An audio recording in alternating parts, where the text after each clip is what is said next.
Hello, everybody. This is Etho, and welcome back, guys. How's it going? What's going on? What's new? How's the family?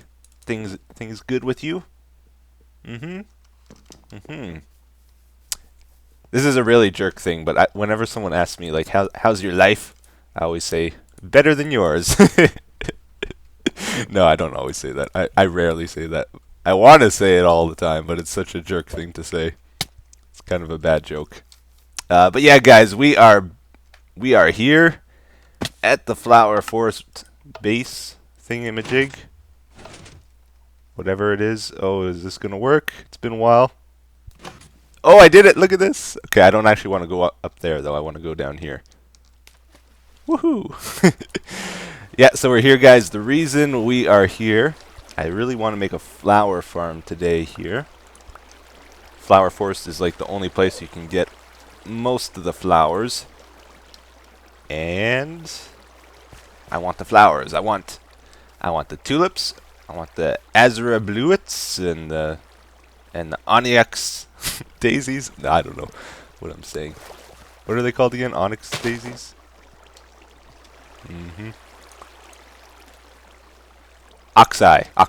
That's right. I forget. Uh, so the thing about it, though, I'm having a hard time finding the location to build it. Because the way it works in these flower forests, and I was just doing a little bit of testing, it's the flowers, they always generate in the same spot, and it's hard to find a place where you get all the different types of flowers in a very small space. Um, and where you see the flowers right now is not where they generate. It's like random. The flowers that explain yourself, Etho. What are you saying? The flowers that you see in a flower forest are not what spawns there when you grow them. Usually, I think. So I guess we can just try somewhere. How about we go over here? I could be wrong on that actually. So these are the red ones. See if we get red ones. I think this just grew here, this purple one. Yeah, so this is not like where you find these if you grow them here. And if we break these, we will always get those in that spot, in that block. See, we just got another one there. So we got to find where to build this thing. And apparently you can even get dandelions here. I didn't realize that. I found a spot that grew dandelions over here somewhere. Yeah, look at this. So they don't spawn in the biome anywhere. But there are spots where you can grow them. So should be fun. I'm going to look around a bit, try growing a few different areas, and see if I can find a good spot to build the farm. Okay, I don't know if this is the spot, but we're going to try it. Top of the mountain here. I cleared out all the flowers that were here before pretty much so that we can get a good idea of what's going to grow here without them, like affecting or confusing us like what grows where. And I figured it would be best to do like a long, narrow farm instead of a square one, so that we can cover as much area as possible. Okay, you got poppies here, poppies, and I'm gonna pick the spot that seems to give us all the different types in as little area as possible. We might have to build a pretty big farm, but we will see. Okay, so I found a pretty nice spot right here. This looks like where we're gonna build it. I grew lots of flowers so we could clearly see where they grow, what shape they make in their growth pattern, and like from here to these poppies is good. This is great because we have every single type except for dandelions in that. We have poppies, we have these Allium or whatever, the azure bluets, we have the red tulips, the orange tulips, the white tulips, the pink tulips, and then we have the oxide daisies. And that's about it, right? Just dandelions. We're missing dandelions. But I haven't found another spot for them. This is the only one on this mountaintop that I found a spot, so not going to worry about them. So my plan is to flatten out the top of this a bit and then start setting up some pistons or dispensers or some stuff like that. And here it is, everybody. So I just finished building the flower farm. Tested it out for a bit, and it seems to be pretty good, actually. We'll try it again here in just a second. So it is fully automatic. It will grow the flowers, then it will harvest them, and then it will collect them and store them in chests. So all I got to do is flip a lever, and it does its thing pretty much. I just emptied these all. There's nothing in them. So let's see what we get with however long we run it here. Nope. Redstone. It's always like a parkour experience trying to get out of it and in it, and yeah. Anyway, so here's the lever, and I'll explain it as it runs for a bit. Pretty cool. So all it is, you got the grass. Pistons push the grass to the left, and then those ones push them to the right, and every time the blocks shift, it forces whatever's planted on them to pop off. And then we got all these mine carts running underneath, these hopper mine carts. They have, they can pick up whatever's above through the blocks, and then they drop them off at these hoppers. And I'm curious to see if they'll be able to keep up. I'm not sure. This one's been here for a long time. Why is it taking so long to unload? And why only this one? Oh, you know what? Maybe... Yeah, look at this. It looks like the flowers are all kind of going to the left side a bit. I wonder if there's a preference to that. Like which way they hop. The right side doesn't have many. The left side has a ton. There might be some tweaking and stuff we need to do with this. Alright, did this finish yet? Not yet. Or did it just pick up more? I'm not sure. Alright, anyway. We got all these dispensers on the left and right side of the thing. These are filled with bone meal. And there is 1, 2, 3 per side. 4, 5, 6 total. Uh-huh. And the chests are filling up with the drops as the hopper minecarts drop them off. Seems like they can keep up pretty good. I actually built another collection area over on this side so that we could have 2 hopper minecarts going back and forth, and they would bounce off each other. Like if it couldn't keep up, that's why I put these ones in here. But it seems like it's good with just 1 minecart, so I might be able to remove these. And yeah, it seems like it's okay. Let's shut it off for a moment and make sure it's picking up everything, because I'm not sure if it actually is. Alright. Whew. Alright. Yeah, you can see some stuff disappearing. It looks like the minecart at this row is dropping stuff off at the moment. It should come by to pick them up. Or, you know, it might be getting backed up, like as I run it longer here. Oh, there it goes. This one for sure is taking the longest though. This row here. For some reason. That's kind of weird. Where is that minecart? Okay, it's over here. Oh, it just picked up a lot of stuff. Let's see. The thing is, there's more than 5 different types of flowers, so on a single pass, I don't think the minecart can get them all. Alright, let's see if it'll pick up the rest of these, because I'm not sure. Hopper minecarts can have trouble picking them up if they're like right along the edge like this, which I think might be what is happening. Yeah, it didn't grab them. Should be on this end. I think it's bouncing back and forth like you can't grab anything else. Yeah, okay. So all this stuff on this edge is not getting picked up for some reason. I'm guessing it's like the north-south or west-south or east-south or whatever. I forget what the rule was. But the negative, towards the negative. Right? Yeah, this is negative, so that direction has a problem compared to towards the positive. Okay, so just a couple more things about this farm, and then we'll go do something else. Turns out the dispenser underneath here was not working at all. So got that fixed. And also, I never really explained what this is. This is a monostable circuit, if you couldn't tell. That makes it so it just sends a quick, short pulse to the whole thing. That way the pistons don't stay extended for very long. They just push it and then go back. And then this is the timer right here. And let's take a look at... Those minecarts are really annoying me. I should maybe make a shut off for those as well. This is the thing I'm using to make the minecarts unload. So when they arrive here, when stuff is passing through the item hopper, the comparator turns on, goes to the redstone torch, then up to this block to the left, and then when this block is powered, the power rail's on. The minecart has something in it. This turns on, this turns off, this turns off, and the power rail turns off as well, so the minecart stops at this spot to unload. Yeah.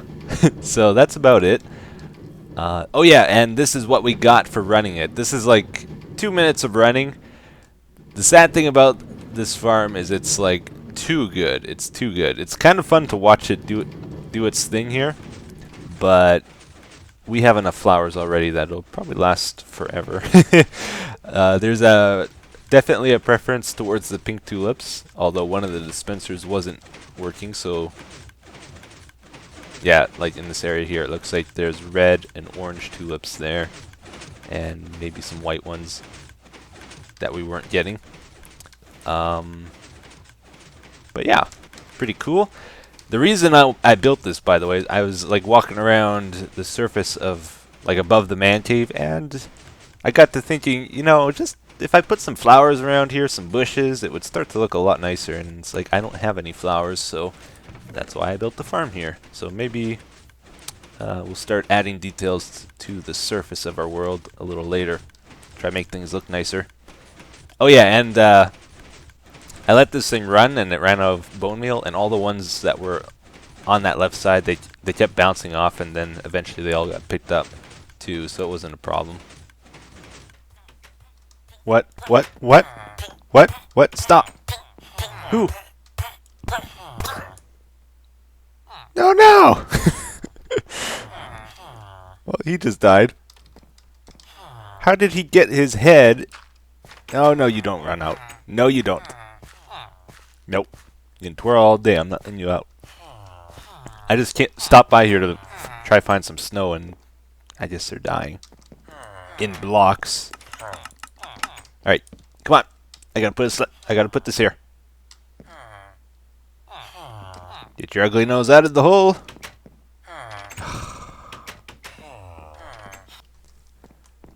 Alright, everybody. So today we are going to be doing something, starting something that I've wanted to do for a very, very long time in Minecraft, and I just never did it. I tried to do it, and I just never really got dedicated into it, I guess. For the longest time, I've wanted to make super horses in this game, and I see if I can breed 2 crummy horses and get them to the point where they're really, really good.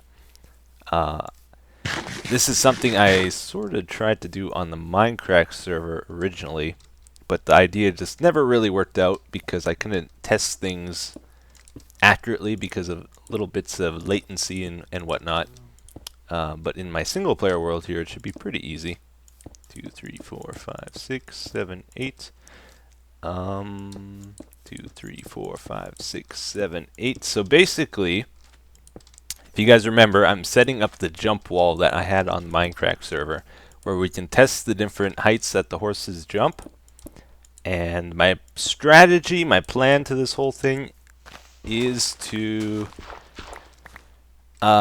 breed 2 separate lines of horses, basically. I'm going to breed 1 line for speed and then 1 line for jumping. We're going to start with the jumping, just because I think it's going to be easier to figure out. It's a lot easier to visually see what their jumping height is, and you don't need to build anything too fancy or question whether it's accurate or anything like that. So we'll start with this, the jumping, and then we'll breed them for speed, and then once we got a super fast horse, or a bunch of super fast horses and a bunch of super high jumping horses, we will then try to combine them to get a super fast high jumping horse.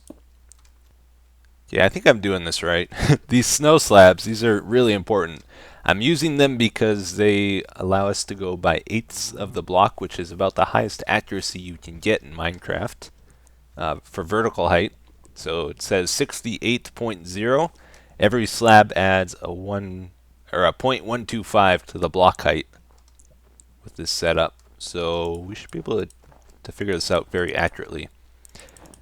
And so the reason I'm not like doing the two stats at the same time on the horses, it's because it's very unlikely, especially when you get to the higher extremes with the horse speed or jumping, that you're going to get both stats to be better on the baby horse. So, oops. So we're going to just try one stat at a time. If that goes well, then we will try for the very rare chance of getting two stats to be better together, which is very rare, but we will see what happens with that. Oh, we're out. But anyway, I'm going to finish this up. I got a bunch of horses I've been breeding over the past few episodes. We will breed them here and start testing them out and labeling them, I guess. Sounds wrong. I think we'll keep them at the village here too. Maybe we'll make some stalls for them over along this fence or something.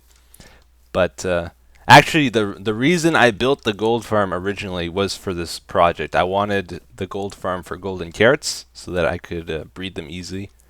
And just up until this point, I still haven't done it. So I'm very excited to finally do this project, and we'll see what happens with it. Aha! So let me show you guys how this is going to go, because organization is going to be so important to this.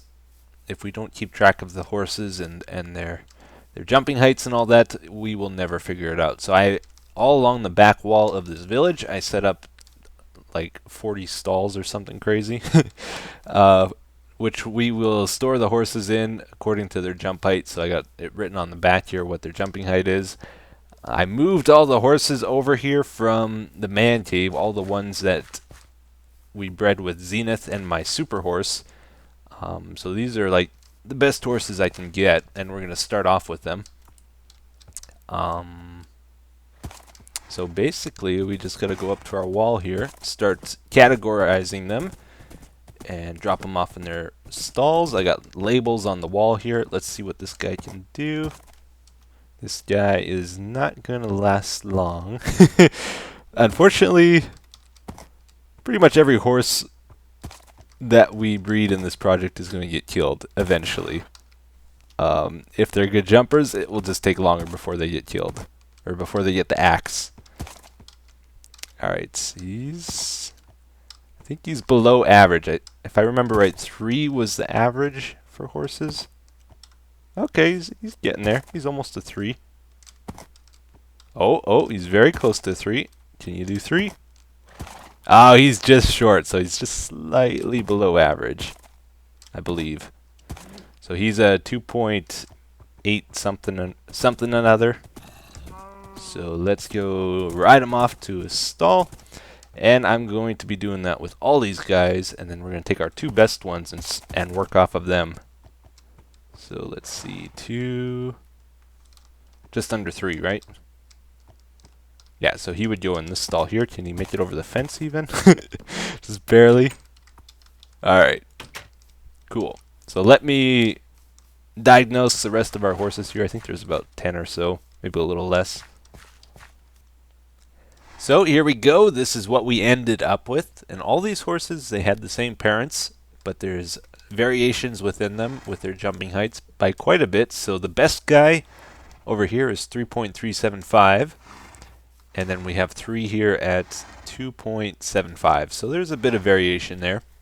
So what we're going to do, we're going to take this guy here, this one here. If you take their numbers, 3.125 plus 3.375, best case scenario, it's going to randomly roll a 5.5 for the new horse. So over here, So add 5.5. Add those three numbers together, you get 12. Divide that by 3, and best case, our baby horse is going to get a 4. Worst case scenario, it will be, let me check this, 2.56, so probably somewhere around here. So let's do it, and we'll see what happens. Let's see, I guess I'll just jump them together. I don't know. Alright. Oh yeah, I can figure out which one's the baby because it won't have a saddle on too, which is important. Otherwise, I'll mix them up really easily. For some reason, in this snapshot I'm using, oops, the baby horses are like full grown here. I don't know why. I still haven't updated to the latest one, so I don't know if that's fixed or not yet. I can't get on this guy. Oh, this is terrible. I guess because it's baby, right? Let's feed him. How about now? Well, that is weird. It's doing something very strange with the camera. Oh man. What is going on? It like makes the camera jump every time I click him. Alright, let's grow him up a little bit more. I don't think he's fully grown. Oh, still can't get on. Still can't get on. I don't know what's going on here. There we go. Okay, so now it's fully grown. We gotta tame him, right? Oh, we tamed first time. Probably because I gave him extra sugar. Get the saddle on. Get him out of there, and we'll go test him out. So again, best case, we'll get a 4.0 out of him. But it's most likely going to be more average than that.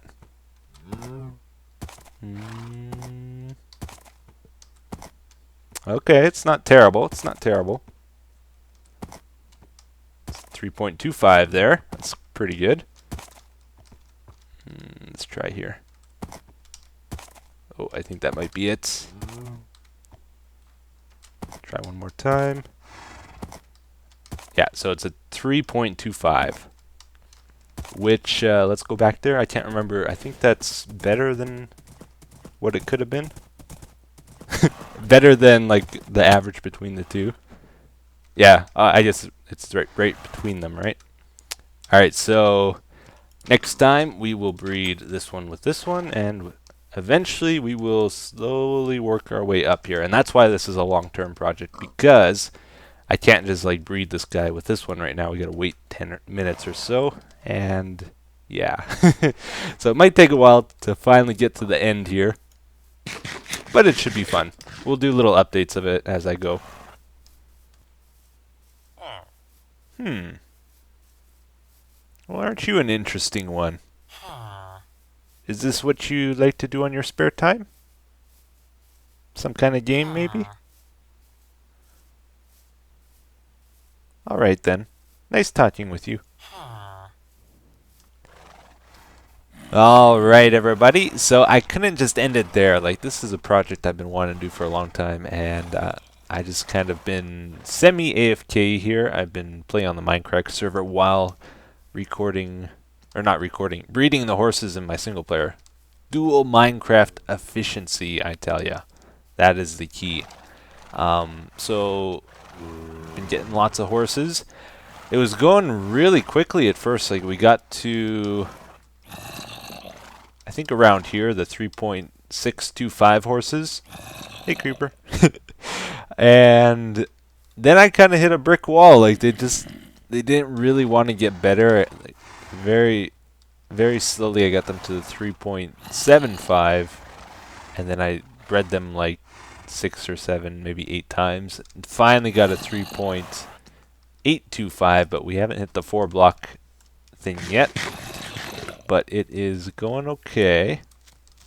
Oh. I may have lost a few horses to creepers already. But yeah, this is our best jumper right now. Woohoo! Pretty good. And like, I was surprised. I thought they were gonna get really slow and crummy horses, but so far the speed on them has been really good. So I'm happy about that. But anyway, here is the comment I picked out for today. A really useful one, possibly. We're going to try it out. It says, if I had to have a guess, I'd say that one of your villagers with the funky trades is what is corrupting your chunk. It's been the source of a problem for me, and Vex posted a video showing a similar problem. I'd recommend backing up your save and killing the villagers in that chunk one by one to troubleshoot which villager is ruining your day. And I saw a couple other comments saying this as well, so we're going to actually go and try that, because last episode we had an issue with a corrupted chunk and it was killing our blacksmiths, and I couldn't change the chunk with its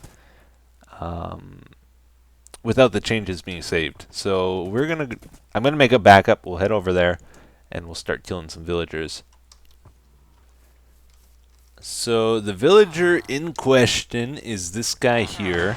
This is the trade I thought was supposed to be the fish trade, or that used to be it. And I had some people confirm it as well. And for some reason, it has turned blank. So apparently, this guy needs to go. The ultimate sacrifice. He must die so that the blacksmith can live. Or something like that. I don't know. Let's kill him. Aha! Alright. I'm going to reload the world and we'll see if he comes back. Alright, well. It's not him. Is it you? I'm going to reload again. We'll see what happens. I'm going to place some blocks too, just so that we have some other reference besides villagers. Okay, okay. This is good news. The chunk works again. I guess it was this guy. I killed the wrong one. Ah. I'm going to load the backup. We'll try this again. Alright, so I was not expecting this guy to be the problem. Because his trades look pretty normal, don't they? Oh, if I kill him, I lose this steak trade too. I really like this one. But he must be sacrificed for the greater good. This is some messed up stuff, I tell you. He came back. He came back. Maybe I gotta kill both of them then.